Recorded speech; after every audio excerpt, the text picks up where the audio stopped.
이인성 목사님 나오셔서 루디아란 제목으로 말씀 증거해 주시겠습니다.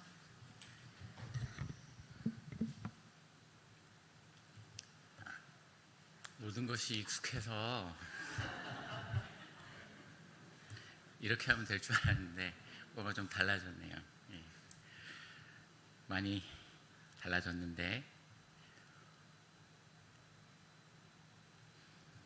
바나바나 동역한 첫 번째 전도 여행을 성공적으로 마무리 짓고 두 번째 전도 여행을 준비하던 바울은 마가 요한을 일행에 포함시킬 것인가 말 것인가에 대해서 바나바와 아주 격렬한 논쟁을 넘어선 다툼을 벌인 후에 갈라섰습니다. 바나바는 이쪽, 그러니까 구브로 쪽으로 가고요. 바울은 다른 방향으로 가기로 결정하고 서로 다른 전도팀을 이루었지요. 먼저 그래서 바울이 실라와 함께 새로운 전도 여행을 시작하기로 하였습니다. 1차 전도 여행을 통해 세워진 더베, 루스드라 또 그 지역에 있던 교회들을 모두 방문하고 굳게 세워가는 일을 먼저 시작한 바울의 2차 전도 여행은 이제 루스드라로부터 새로이 전도 여행을 시작하게 되었습니다. 바울은 이 시점에서 루스드라에서 그러니까 디모데를 합류시키고 새로운 전도팀을 완성한 이후에 새로운 지역으로 향하기 전에 이미 계획을 다 세워놓고 있었습니다. 그는 아시아를 향해 그 시선을 두고 있었지요. 지금 아시아라고 하는 이 지역은 우리가 살고 있는 이 아시아를 이야기하는 것이 아니라 로마가 식민지 지역으로 삼고 있었던 행정구역 가운데 아시아라 불리우던, 정확하게 우리들이 요즘 기준으로 이야기한다면 소아시아 지역의 교회들을 세우고 그리고 복음을 전파하기로 작정하였습니다. 그 지역을 바울은 구원의 복음을 전할 최상의 장소로 생각하고 있었습니다. 그러므로 바울의 전도 스타일상 가장 중심되는 도시, 가장 큰 도시인 아마도 소아시아 최대 도시였던 에베소가 그 목적지가 되지 않았을까라고 하는 짐작을 하고 있을 그곳을 향하여 이제 옮기려고 하고 있었습니다. 그런데 문제가 생겼죠. 성령이 아시아에서 말씀을 전하지 못하게 하시거늘 부르기아와 갈라디아 땅으로 다녀가 무시아 앞에 이르러 비두니아로 가고자 애쓰되 예수의 영이 허락지 아니하시는지라 무시아를 지나 드로아로 내려갔는데, 사도행전 16장 6절에서 8절까지의 말씀입니다. 개역 한글판 성경입니다. 바뀌신 줄 모르고 물어보고 해야 되는데 안 물어보고 옛날에 하셨던 대로 하시겠지 싶어서 하여튼간 그렇게 그 말씀으로 되어져 있었습니다. 바울의 생각은 틀린 것이 아니었습니다. 바울의 계획에 자신의 이익이나 자신의 생각 또 사심이 들어서 그쪽에 가서 특별한 일을 하려고 하였었던 것도 아니었습니다. 하지만 바울이 이 순간 가지고 있었던 계획과 하나님께서 가지고 계셨던 계획은 일치하지는 않았습니다. 달랐지요. 여러 가지 일들 때문에 바울과 바울의 일행은 자신들이 목표로 하는 곳을 향하여 나아갈 수 없었습니다. 답답한 노릇이죠. 준비가 철저하고 게다가 완벽하고 목적이 분명하고 이것이 모든 이에게 어떻게 이야기를 한다 할지라도 받아들여질 만한 괜찮은 계획과 그리고 또 목표임에도 불구하고 그것이 진행되지 않을 때 답답하죠. 하지만 바울 일행은 상황이 어쨌든 환경이 어쨌든 하나님께서 명하시는 복음을 전파하는 일 자체를 멈출 수는 없었습니다. 그래서 갈 수 있는 곳을 향하여 그때그때 움직이기 시작합니다. 직행으로 에베소를 향하여 갈 수 없었던 일행은 부르기아, 갈라디아 지방 이 넓은 지역을 훑어 지나가며 복음을 전하며 무시아라고 하는 곳에 이르렀습니다. 그리고 바울은 이곳에서 또 다른 계획을 가지고 그렇다면 아시아가 아닌 아시아 지역이 아닌 아시아의 반대편은 어떨까 생각하여서 비두니아 지역을 향해 떠나려고 하였습니다. 플랜 B가 시작되기도 전에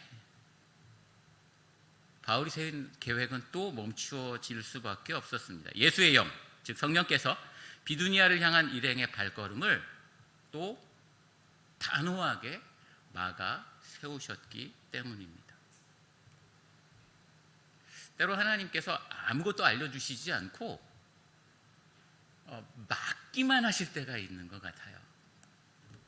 앞을 향해 가야 하는데 이게 그렇게 나쁜 생각이 아닌 것 같은데 하나님께서 앞으로 보내시지 않습니다.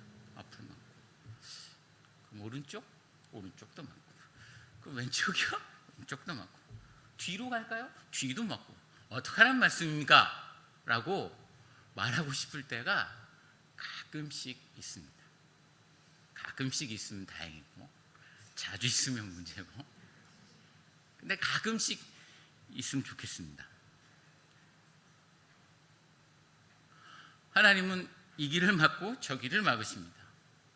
그러면 바울은 그 틈을 비집고 갈 수 있는 곳인 드로아라고 하는 곳에 가게 되죠. 함께 오늘 본문의 바로 앞부분인 사도행전 16장 9절 10절 말씀을 함께 읽어보면 좋겠습니다. 16장 9절 10절 같이 한번 읽어볼까요? 시작. 밤에 환상이 바울에게 보이니 마게도냐 사람 하나가 서서 그에게 청하여 이르되 마게도냐로 건너와서 우리를 도우라 하거늘 바울이 그 환상을 보았을 때 우리가 곧 마게도냐로 떠나기를 힘쓰니 이는 하나님이 저 사람들에게 복음을 전하라고 우리를 부르신 줄로 인정함이로라. 아멘. 전혀 생각하지 않던 곳에서 전혀 생각하지 않은 형태의 부름이 바울과 바울의 동역자들에게 임하였습니다. 야심찬 계획과 준비가 있습니다. 그런데 야심찬 계획과 준비가 물거품처럼 날아가 버린 곳에서 전혀 생각하지 못하였으면 다행이고요. 또는 전혀 절대로 생각하지 않으려 했던 새로운 길이 열릴 때가 있습니다. 이건 아닐 거야. 이건 아니어야 해. 그런데 그것 말고는 선택할 아무런 여지가 없는 일들이 생길 때가 있죠. 아시아의 에베소를 목표로 달린 바울이 밀려서 도착한 드로아에서 육지도 아니고 바다를 건너서 마게도냐에서 자신을 부르는 이를 만나는 때처럼 말입니다. 부정하고 싶고 못 들은 척하고 싶은데 그럴 수도 없지요. 어쩌란 말입니까? 라고 했는데 이러란 말이다 라고 하나님 말씀하시면 이걸 어찌 못 들었다라고 이야기할 수 있겠어요? 어찌 모른 척할 수 있겠습니까?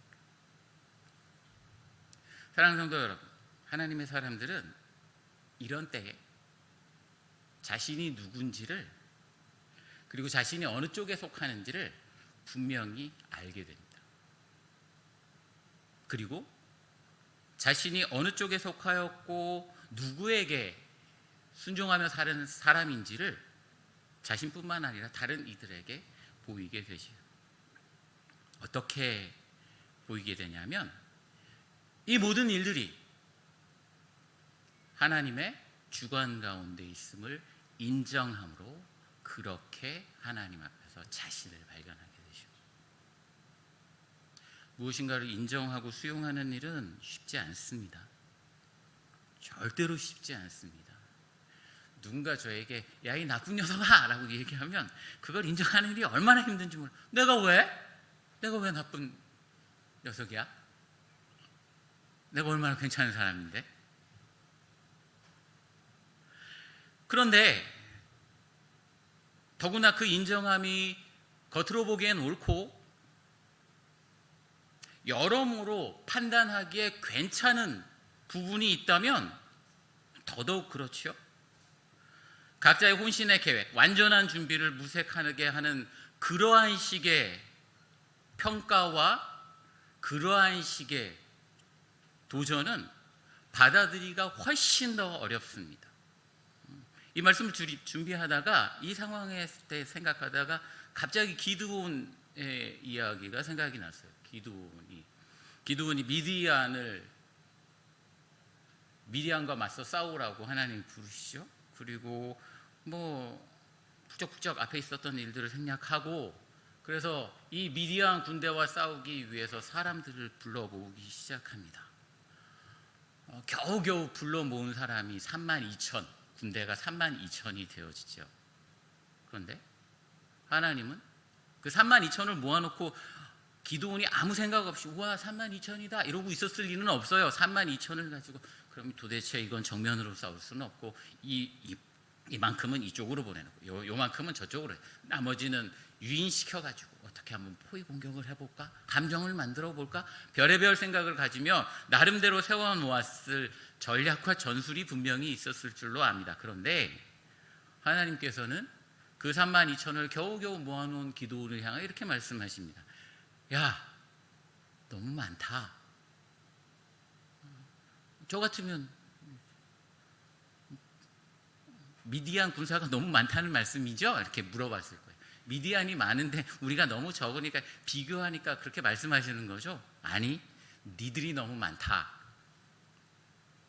그리고 순식간에 하나님의 명령에 의해서 32,000이 1만 명으로 줄어드는 역사를 바라보게 되죠. 가란다고 진짜 갑니다. 그 사람들은 싸우겠다고 몰려와 놓고선 집에 일이 있고 여러 가지 걱정되는 거 있고 그런 사람 가시오 하니까 22,000명이 뒤도 안 돌아보고 남은 사람 걱정도 하지 않고 그냥 갑니다. 10,000명.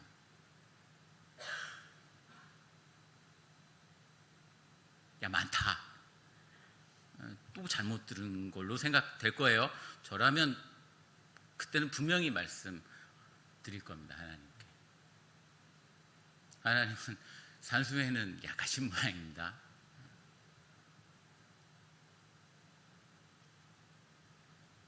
이제 300으로 줄어들죠. 이렇게 해서 내가 명령하는 쪽, 설마 많은 쪽을 하나님이 남기라고 하시겠지? 아니, 안 많은 쪽 300명만 남겨라.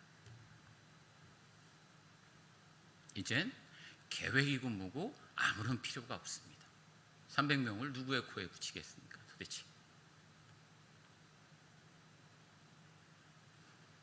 이젠 전략도 전술도 준비도 모든 것이 다 처음으로 돌아가서 딱 한 가지만 남은 상황이 되어버리고 말죠. 그것이 무엇이냐면 하나님 제발 살려주세요 라고 말하는 순간이죠. 어쩌란 말입니까? 하나님. 나의 준비가 전혀 다른 상황으로 수포가 되어버릴 때 우리들의 마음은 쓰라리고 아프죠. 계획 한번 안 해보신 분들이 어디 있으시면 그 계획, 그 그럴듯한 계획이 딱딱 맞아 떨어져서 나에게 생길 것들을 기대하며 기뻐하지 않은 분이 어디 계시겠습니까? 그리고 그 숫자만큼이나 많이 그 계획이 계획된 순간부터 엉망진창이 되어버리는 것을 경험하지 않아 보신 분들이 얼마나 많으시겠습니까? 쓰라리고 아프죠? 괴롭죠? 하나님 너무하십니다 라고 하는 말을 공개적으로는 못하겠고 속으로 하나님께만 그럴 때가 한두 번이 아닐 줄로 압니다. 그런데 우린 이 순간 우리가 어느 쪽인지 그 순간 제대로 발견하게 됩니다. 이건 나를 괴롭히고 힘들게 만드시려는 하나님의 놀라우신 계획이야가 아니라 이 과정, 이 준비, 이 일들을 통해 나를 하나님께서 기뻐하시는 사람으로 만들어 가시는 과정이야 라고 받아들이며, 그럼 하나님께서 나를 어떻게 이끌어 나아가실 것인지 기대하며 하나님 편에 서서 하나님의 명령을 따르겠습니다 라고 말하는 사람들을 구분해야 내시는 하나님의 과정이라는 사실을 우리들이 깨달아 나아가기를 원합니다. 인정하고 수용하는 일은 괴롭고 힘듭니다. 준비가 많고 내가 가진 것이 많고 내가 열심으로 이룰 수 있는 능력이 많으면 많을수록 훨씬 더 힘듭니다. 그런데 하나님은 그 순간부터 하나님이 진정 바라시고 원하시는 일들을 시작하시죠. 이 하나님께서 자신들을 마게도니아 사람들을 위해 보내심을 인정한 바울 일행은 본격적으로 제2차 전도 여행을 시작합니다. 마게도니아라는 하나님이 지시한 곳에 이름이 나오자마자 바울 일행은 즉시 사모드라게라고 하는 섬으로 가는 배에 올라탔습니다. 사모드라게로 가면 그 사모드라게 섬으로부터 각지로 흩어지는 배들이 나오게 되는데요. 그곳에서 바로 네아폴리 항구를 향하여 출발한 바울 일행은, 그러니까 옆을 보거나 다른 대안을 생각하지 않고 그저 마게도니아를 향하여 가장 가까이 갈 수 있는 방법들을 찾아 지체 없이 나아가기 시작합니다. 그리고 마게도니아 지방의 가장 큰 성인 빌립보에 도착하게 되죠. 아마 3일 정도가 걸렸을 것으로 생각되는데요. 쉼없이 그 길을 달려갑니다. 그리고 쉼없이 사흘을 달렸으면 하루 좀 쉬셔야죠. 잠시 빌립보에서 숨을 고를 시간을 가집니다. 마침 돌아온 안식일에 바울과 그의 일행은 함께 예배드릴 유대인 공동체를 찾았습니다. 아마도 성 안에는 유대인 공동체가 존재하지 않았던 것 같습니다. 그러니까 회당이 있어서 그곳에서 안식일 예배를 드려야 할 텐데 안식일 예배를 드릴 만한 상황이 되지 않아서, 그러면 안식일을 지키는 사람들이 모일 만한 곳인 성 밖 강가에 나아가게 되죠. 그곳에서 루디아를 만납니다. 반갑습니다. 가로줄무늬. 루디아를 만나죠.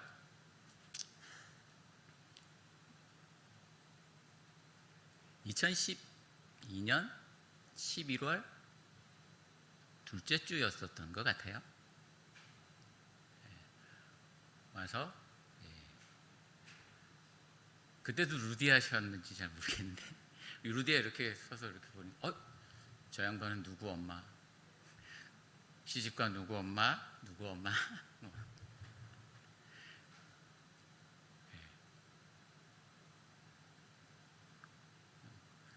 드글드글한 루디아들을 만났습니다. 그때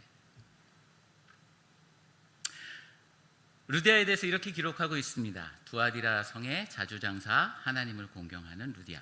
비슷한 표현들이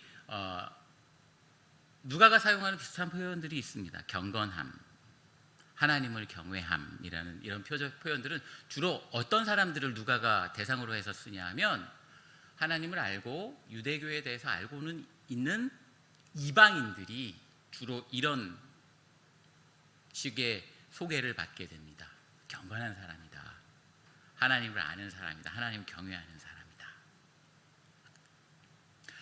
즉 다시 말해서 루디아는 유대 출신의 유대교를 배경으로 하는 어떤 사람이 아니라 유대교를 알고 있는, 그리고 그 유대교에서 말씀하고 계시는 하나님에 대해서, 율법에 대해서 어느 정도 알고 있던 이방인 사람, 그리고 자주색 옷감을 전문으로 취급하였던 여성임을 우리는 알 수 있죠. 이방인이라는 말씀입니다.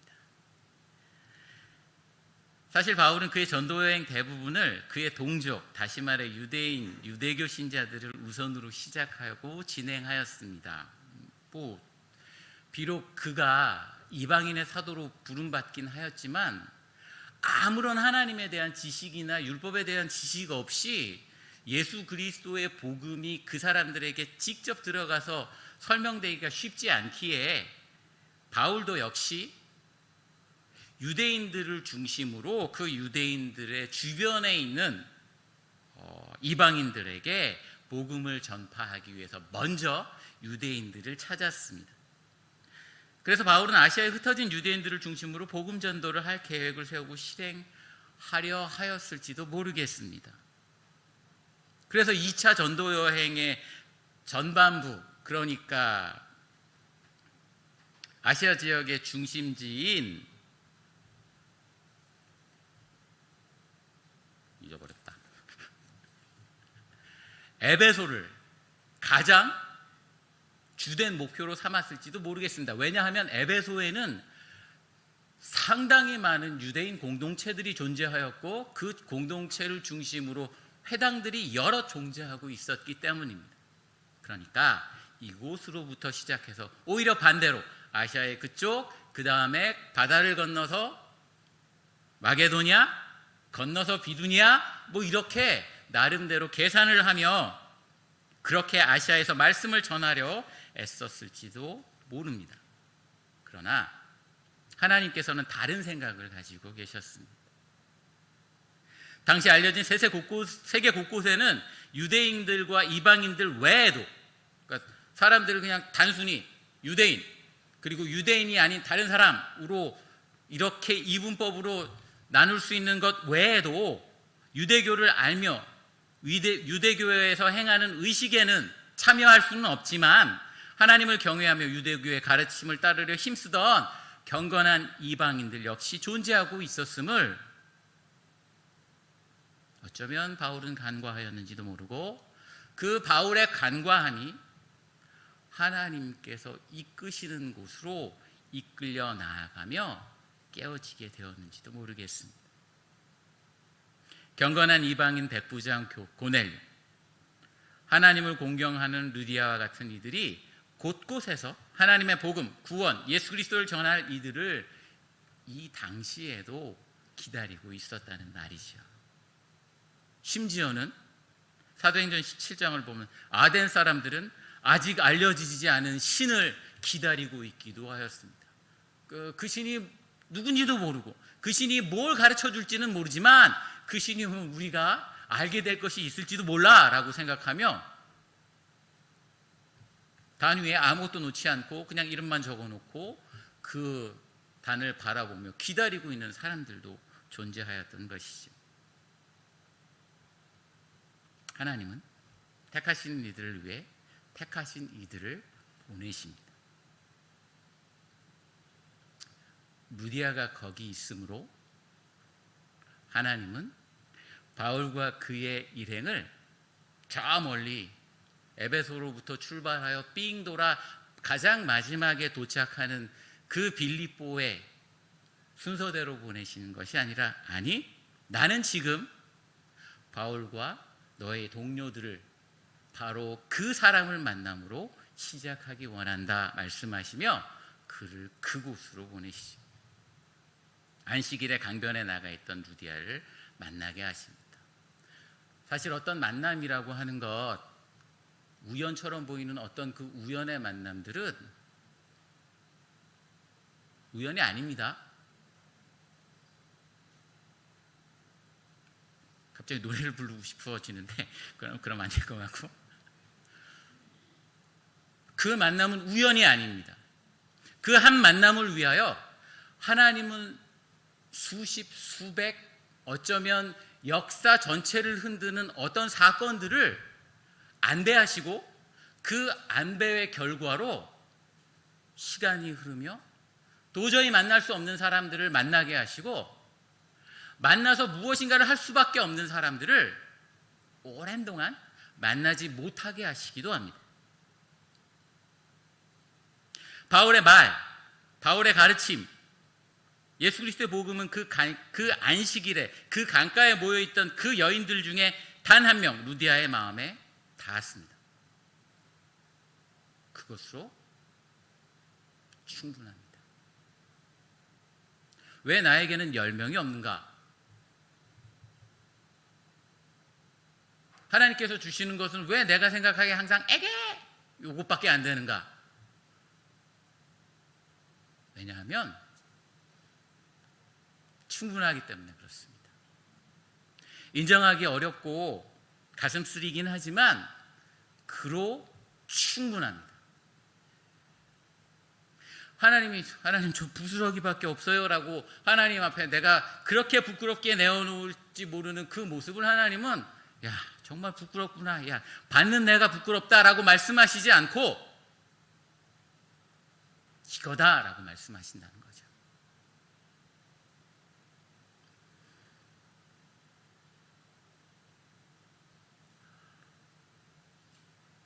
되게 복잡한데요 지금.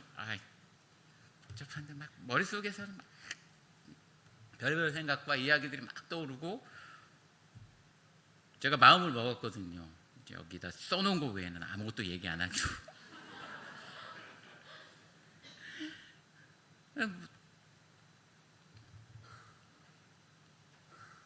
아무리 복잡하고 아무리 어지럽고 아무리 지금 내 손 안에 들려진 것이 적어 보인다 할지라도 그건 부족하거나 모자란 것이 아닙니다.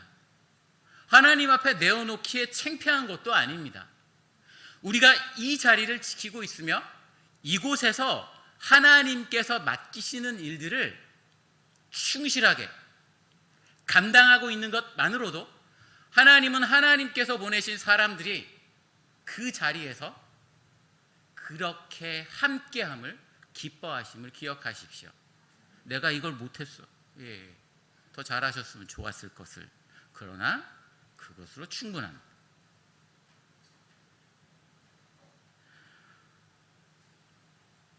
루디아의 마음이 그 말씀에 열렸습니다. 루디아는 바울의 말 한마디 한마디를 귀 기울여 들었습니다. 그리고 2차 전도여행을 통해 최초로 개심한 사람, 그러니까 하나님께서 전해주시기를 기뻐하셨던 복음을 받아들인 최초의 이름이 적힌 사람으로 성경에 남게 하시죠. 루디아가 열매가 되었습니다. 복음 전파의 결과로 예루살렘, 온 유대, 사마리아까지 교회가 생기며 그 교회에서 하나님을 믿는 사람들이 3,000명이 하루에 5,000명이 이렇게 늘어나고 있던 그 역사 가운데 3,000명 중에 이름이 적힌 사람은 없죠? 기억나는 사람이 아무도 없죠? 기억이 안 나는 걸로 봐서 이름이 따로 적혀 있지 않습니다. 5,000명 중에도 없습니다. 그러나 이 한 명 루디아에는 놀라운 이름이 기록되어져 있죠. 사마리아 지역을 벗어난 땅끝의 첫 교회가 세워지게 되었습니다. 16장 15절 말씀 다시 한번 읽어볼까요? 16장 15절 시작. 그와 그 집이 다 세례를 받고 우리에게 청하여 이르되 만일 나를 주 믿는 자로 알거든 내 집에 들어와 유하라 하고 강권하여 머물게 하니라. 아멘.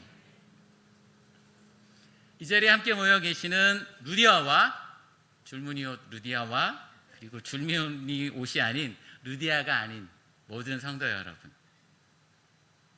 오늘의 우리는 제멋대로 움직이는 세상과 힘없이 흔들리고 밀려가는 각자의 연약함의 결과로 어쩌다가 이 시간에 이곳에 와 있는 것이 아님을 기억하십시오. 그리고 인정하십시오. 내가 잘 나갔으면 강남에, 제가 지금 잘 나간다고 강남에 있는 게 아닙니다. 제가 방배동에 있는 교회에 요즘 다니거든요. 잘 나가서 그런 게 아니죠. 또는 흔들릴 없는 굳센 의지와 빈틈없는 계획과 준비로 이 자리에 앉아 계시는 것도 아닙니다. 그것도 인정하셔야 돼요. 이 첫 번째와 두 번째를 인정하시는 가운데 우리는 이 말씀을 기억해야 합니다. 우리는 예수 그리스도께서 승천하시며 이르신 땅끝까지 이르러 증인이 되라 하신 지상 명령을 이루기 위해서 각자의 연약함, 부족함, 계획, 준비, 강력함, 이 모든 것들을 망라하여 하나님의 뜻을 이루기 위해 하나님께서 이곳에 모아 주셨음을 기억하시기 바랍니다. 이것이 하나님의 뜻입니다.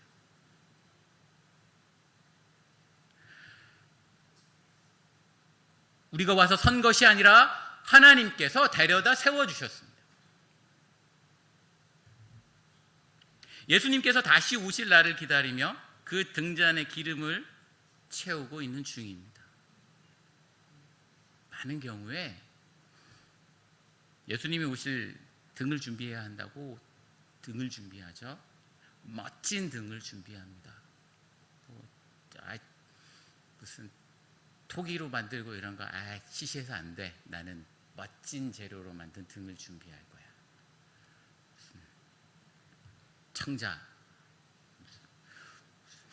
뭐 안 깨지는 뭐 준비를 열심히 하죠. 맨날 닦습니다. 번쩍번쩍하게 닦죠. 요즘 꼬마들과 함께 열심히 부르는 찬양인데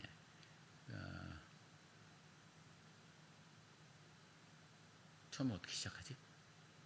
내 안에 부어주소서. 아닌데? 이거는 옛날에 우리가 불렀었던 건데? 하여튼 그 찬양의 후렴 이후에 이렇게 나옵니다. 그날에 주님께서 밤중에 내려오실 때에 기름이 준비된 자만이 잔치자리에 들어갈 수 있습니다. 멋지게 깨끗이 닦은 등잔을 가진 사람이 아니라 그 등잔에 넣어 불 붙여 인도할 수 있는 기름을 가진 자들만이 예수님을 영접할 수 있다는 말씀이죠. 하나님의 능력, 성령의 인도하심, 이것이 없이 그저 오늘 내가 하는 신앙생활의 어떤 모습만이 나의 목적이 되고 그것을 쌓아가는 것만이 나의 일이라고 생각한다면 우리는 하나님께서 마지막 때에 우리에게 맡기신 이 놀라운 하나님의 사역을 감당할 수 없습니다. 예수님께서 다시 오실 날을 기다리며 그 등잔에 기름을 채우며 떠나고 가야 할 이들은 계획과 준비에 충실하되 언제든지 성령의 인도하심을 민감하게 겸손히 기다리며 하루하루를 살아가야 합니다. 이것이 하나님께서 우리에게 맡기신 사명입니다. 예수님께서 다시 오실 날을 기다리며 그 등잔에 기름을 채우며 머무르고 기다리는 사람들은 하나님께서 보내신 이들을 환대하고 영접하고 대접하고 동역하며 그 날을 기다려야 합니다.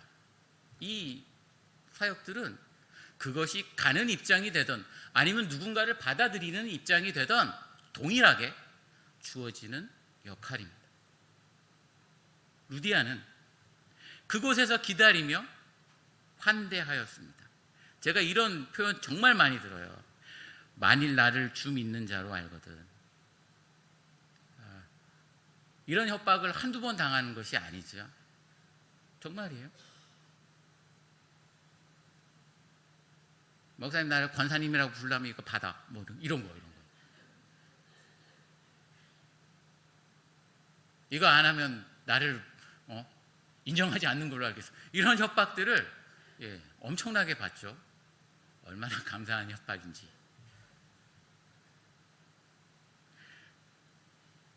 이렇게 함께 동역하며 함께 하시는 일들을 섬겨주십시오. 루디아 특별히 가로줄무늬 옷을 입으셨으니까 더 열심히 감당해 주셔야 합니다.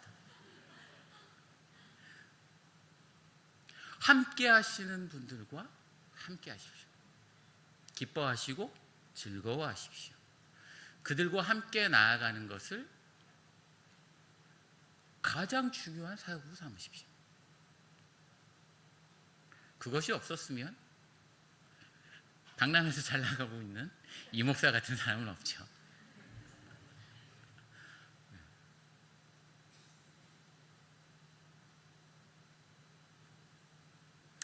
여기 앉아 계시는 분들이 아니었으면 이미 오래전에 저는 딴 일을 하고 있을지도 모르겠습니다. 이건 여기 없는 건데 말하면 안 되는데.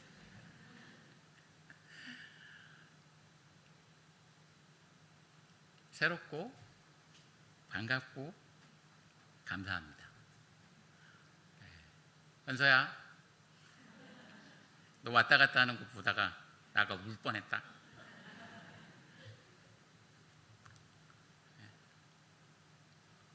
앞에 앉은 너도.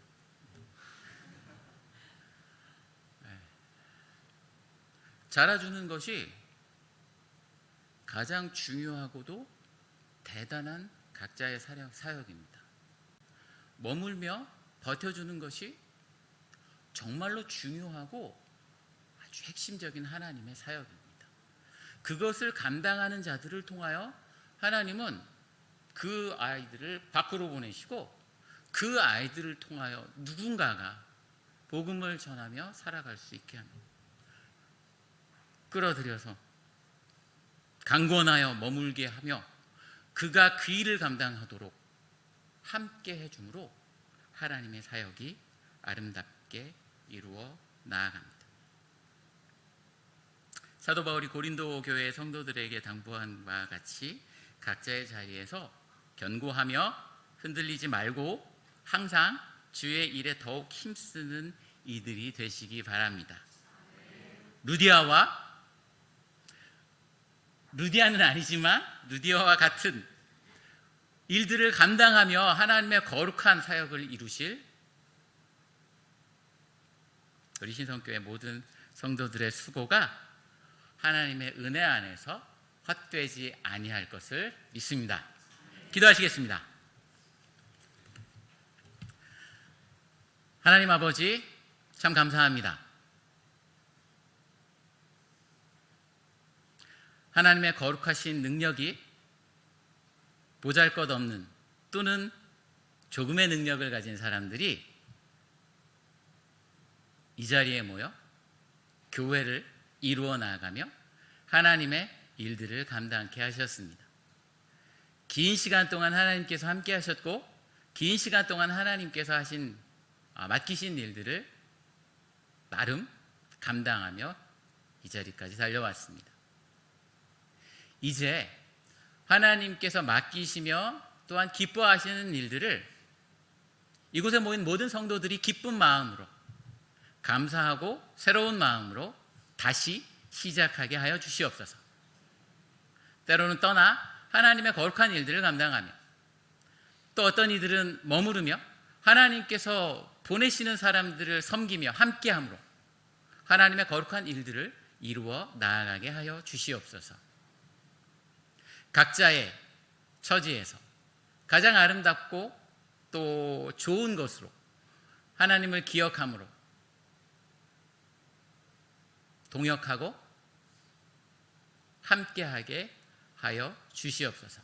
특별히 가장 많은 일을 가장 많이 감당하는 우리 루디아 회원들을 위하여 하나님께서 새 힘과 새 능력을 허락하여 주시고 그 일들을 감당하며 눈물 흘릴 때 하나님께서 위로하여 주시고 힘들여 앞으로 나아갈 수 없을 바로 그 순간에 하나님의 놀라우신 능력을 공급하시며 이 모든 일을 기쁨으로 감사함으로 감당해 나아감으로 우리 신성교회를 아름답게 가꾸어 나아가는 귀한 역할을 감당하게 하여 주시옵소서. 모든 말씀 우리를 사랑하시는 우리 주 예수 그리스도의 이름으로 기도드렸습니다. 아멘.